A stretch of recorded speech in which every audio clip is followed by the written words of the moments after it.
Oh, yeah. Looks like we got another delivery and another e-bike to review. Let's open it up.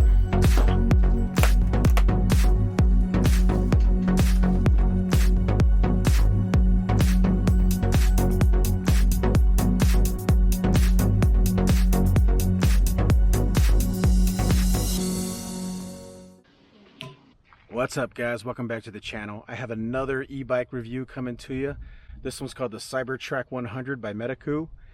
It's actually related to the same company as the Macwheel video that I just did not too long ago. And this one is interesting because it's actually cheaper than the Macwheel Wrangler, but has a few features that are better than the Macwheel Wrangler. So stay tuned, because I think you're going to want to check this one out a little closer if you need an e-bike to play around with the kids in the neighborhood, or go camping, overlanding, and just have a fun e-bike to go exploring at the campgrounds. Let's check it out.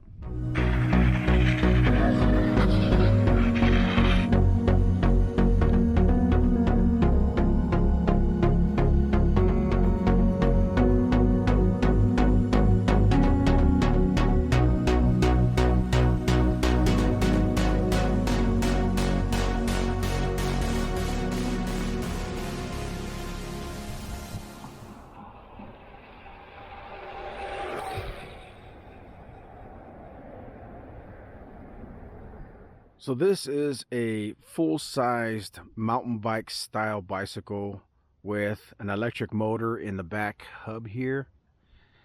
And this is by a company called Metakoo or Metakoo. And this company actually saw my Macwheel Wrangler video and reached out to me and said, hey, that was a really good video. By the way, we own that company too. So this company said, hey, would you like to do another review since you did such a good job on the other one? And I said, yeah, sure, send it on out as long as I can tell the truth. So they're like, yeah, we'll send you one. So thank you, Metakoo, for sending this out to me for a review. And I've been testing this for a few weeks now. Actually, it's getting close to a month now. So I really got some good time on this thing, and I've developed my own opinions on it. There are a whole lot of strengths and a couple things that I would change. Of course, anything can be improved, right? Nothing's perfect. But I think for the price point at $7.99 on Amazon, that's a very good value considering the price of e-bikes nowadays. I don't think e-bikes are getting any cheaper because the demand is so high. Everybody wants one because they're just so much fun. So this is a 26-inch wheel set. If you're wondering, it's not 27.5, it's not 29, it's not 700. It's the old school 26-inch wheel set. And that is one of the reasons why it is less expensive than the other e-bikes out there, because right now the entire industry is going to 27.5 or 29. 26 used to be the gold standard for roughly, I don't know, 50 years, but that's starting to go away. So the 26-inch wheels, they are branded Metakoo, but I don't know if they actually make them or they have a subcontractor make them for them, because I know a lot of bike companies just use other people's wheels. The wheels use good old-fashioned inner tubes with Schrader valves. The axles are just quick release axles, very old school. They're not through axles. Simple, affordable. That's how they keep the price down. The tires themselves, they're branded Compass. I've never heard of them, but these are basically street biased tires. So they're mostly for commuting, going to school, going to work, whatever, in the urban environments. Not really a hardcore mountain bike. It's really meant for, you know, urban environments, city riding. You can cut across, you know, dirt trails and grass fields and stuff like that, but it really isn't set up for going, you know, hardcore mountain biking by any means. The head tube looks like it's flared, but it's not. It's just a design that they put in there to make it look like it, but it's not. They're just budget Metakoo branded spring forks. They're not air adjustable forks like Fox or RockShox. Again, those things are going to cost you $200, $300, $400, $500, $600, $700 for those fancy Fox shocks. These are just enough to get you by if you're going to go to school, go to work in the city or whatever for commuting, or just tooting around the campsite. These will do just fine. So this bike comes with mechanical disc brakes front and rear. I've never heard of this brand. It says Repute, but they work well. They have 180 millimeter discs in the front and then 160 millimeters in the back. One of the biggest selling points to this bike too is that it has a throttle right there, a twist grip throttle, as well as pedal assist. So if you don't know, the features on modern e-bikes are what makes the bike so expensive. So you could add all kinds of futuristic, technologically advanced parts on this thing and make this thing, you know, $10,000. Or you can remove a lot of those advanced parts and save a whole lot of money. For example, this has a hub drive motor instead of a mid drive motor, which requires a lot more design in the frame and just more technology in general. So the Bafang rear hub drive motor, it's a 350 watt brushless rear hub drive motor. If you don't know, Bafang is pretty much the big dog in the e-bike world. And it's nice to see that they actually didn't skimp out there. They actually put a really good high quality Bafang motor back there. And it does have some good torque to it. Top speed is advertised at 21 miles per hour max in the manual. But I actually seen this thing go 21 to 22 miles per hour on the controller right there on the handlebars. So I don't know if that is 100% correct or not. But if it is correct, it actually goes faster than advertised. As you can see, the wires come out of the axle right there, and there's your connector that goes to the controller. And it's actually advertised as a Higo 6910 small round pin waterproof wire connector with an IPX4 rating. The battery pack mounts to the frame versus being integrated inside the frame. Again, another way to save you money. If they had to design a custom frame where the batteries were hidden inside the frame, that costs more money.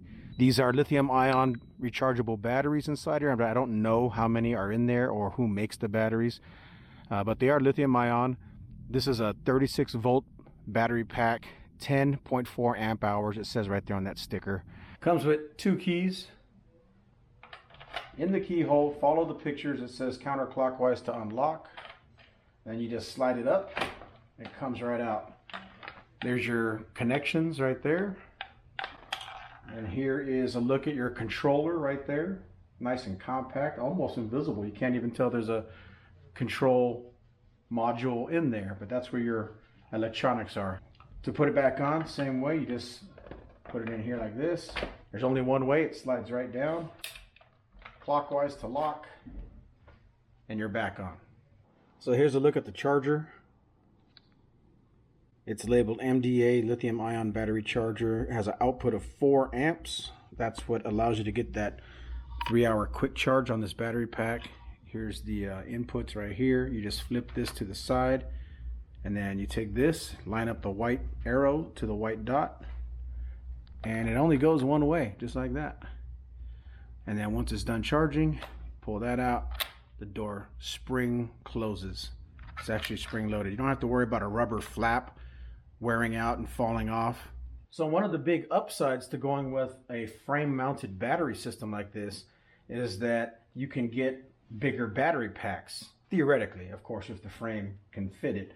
But there's space here to fit a bigger battery pack if they offer bigger models.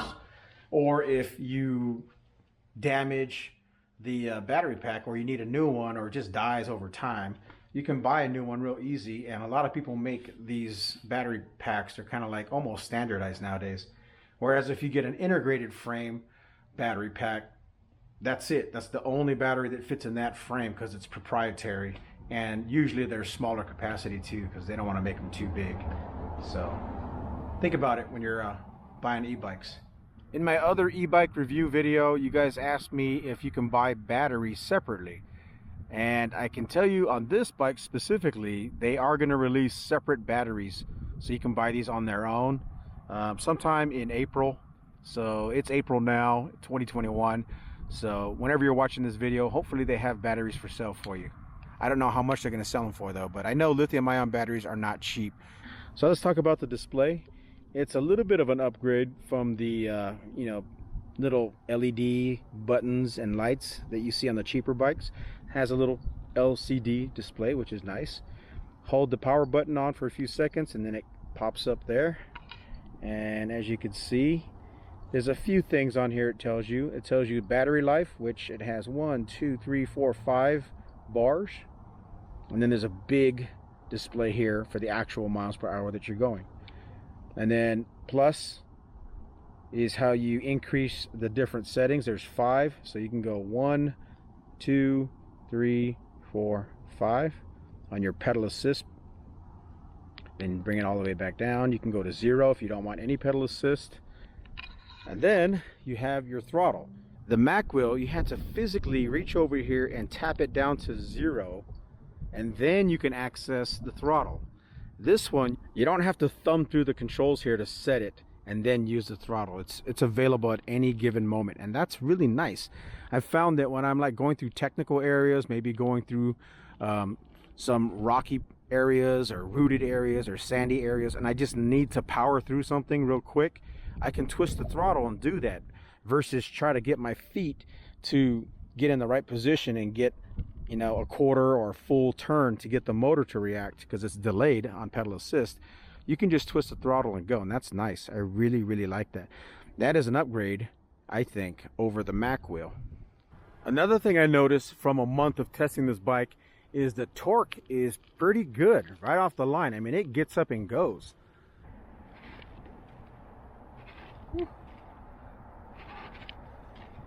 I lift it up a little bit.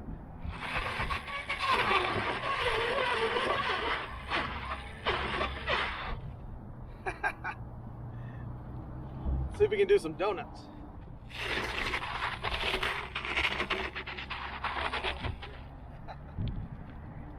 It has Shimano gear shifters. These are the thumb style, where you have to release your thumb and come up on top of the bars.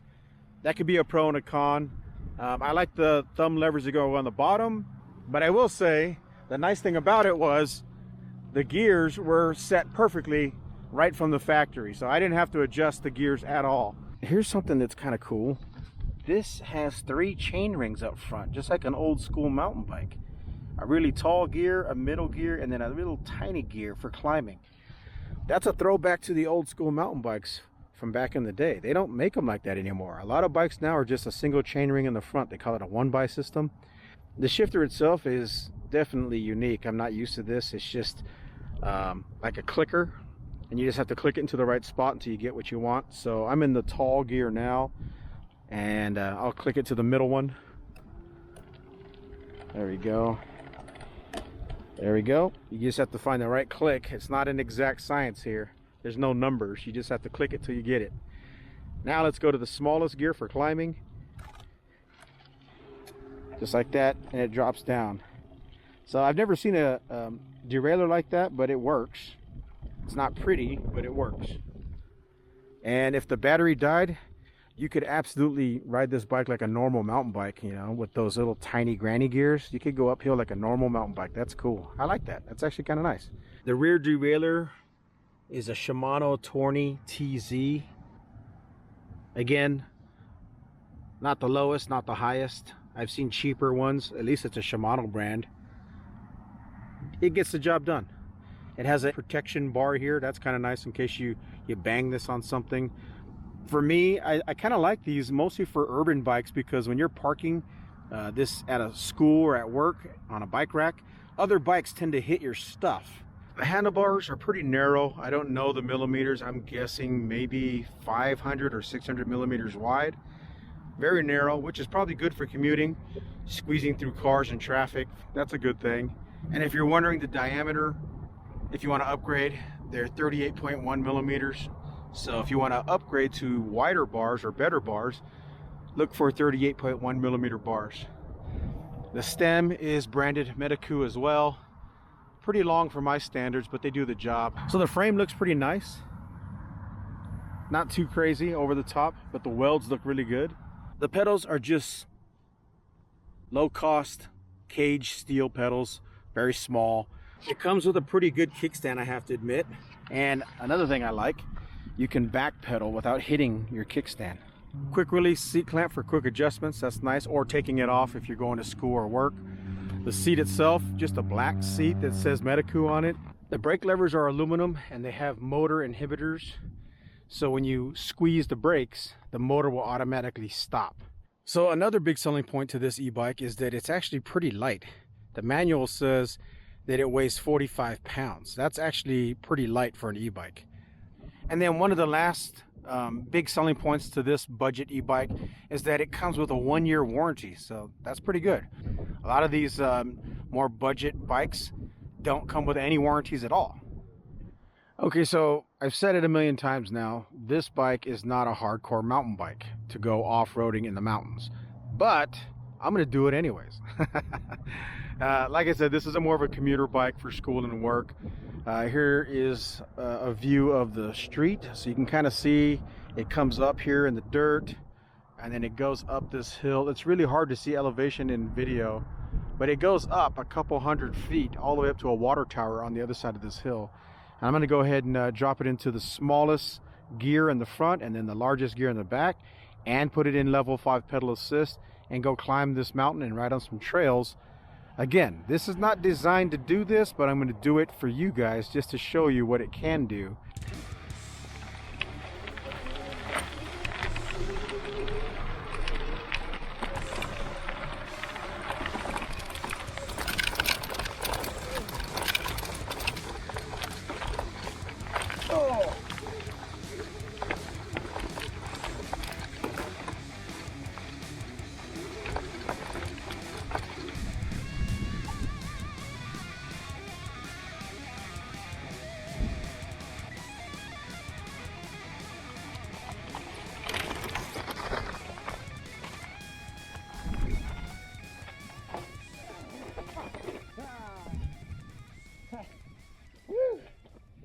I think I found my limits.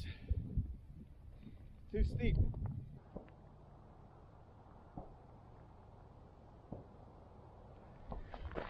All right, so the Cybertrack 100 made it to the top of the hill, and I actually gave out before the bike did. It just got a little too steep, and then the tires didn't have the greatest traction, and I slipped and started to fall. But overall, I mean, this bike made it up to a place that it's not designed to do. Like I said, this is a commuter bike for the most part. It's not a hardcore mountain bike.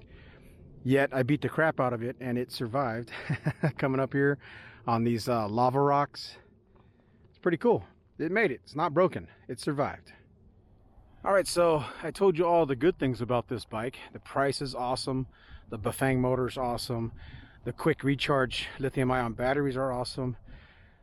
But there are some downsides to this thing too. It's not perfect. Again, it's only $799. There's got to be some negatives, right? Well, like I said before, all the high-tech features cost money. So this one doesn't have a lot of things. So there's no front LED light for riding at night if you're going to use this as a commuter bike. There's no powered electric brake light in the back. Again, probably not a good thing if you're riding at night from going home from school or work. It doesn't have a pedal torque sensor. It just has the magnetic pedal assist, basically a rotation sensor. Torque sensors cost more money, but they do provide a higher level of performance because they can actually sense the strength of your foot pushing down on the pedal and then give you appropriate bionic assistance, essentially. This doesn't have that, and that's why it doesn't cost as much as those bikes. It's also not tubeless ready. So it doesn't have a torque arm on the motor. A lot of times on the more powerful bikes, you'll see an arm coming off of that bolt right there, or where the axle is, and then attaching to the frame, just to keep the motor from destroying the dropouts because they're so powerful. This motor is not that powerful, so they probably don't really feel like they need that. And then lastly, it doesn't have regenerative braking. So again, on a high-end bike, it'll have regen braking technology that basically recovers electrical energy from your brakes as you're going downhill and sends it back into the battery pack. This doesn't have that, so you're going to save money there. That stuff costs a lot more money. This one doesn't have it. If you want all that fancy technology, then you're going to have to pay over $1,000, probably over $2,000, maybe even $3,000 or $4,000. This is $799, guys. But still, I think it's a pretty good value for what you get. Alright guys, so there you have it. That is my review of the Metakoo Cybertrack 100 electric mountain bike. I think this is a fantastic value for $799. You get a brushless Bafang rear hub motor, quick charge lithium ion battery pack, and overall this thing performs really well for the price. If you guys want to buy one, go ahead and hit that link below the video, and you can go to Amazon and buy one of these for yourself if they even have them in stock. And go ahead and hit that like button to support my channel. I appreciate it. It helps me out a lot. If you learned something from this video, or if it was entertaining or helpful at all, hit that like button and it'll actually help me get seen on YouTube. And then also ring that bell to be notified when I upload new videos. And leave a comment below. Let me know what you think about the Metakoo Cybertrack 100 e mountain bike. Leave a comment below. Let's talk about it. Thanks a lot, guys.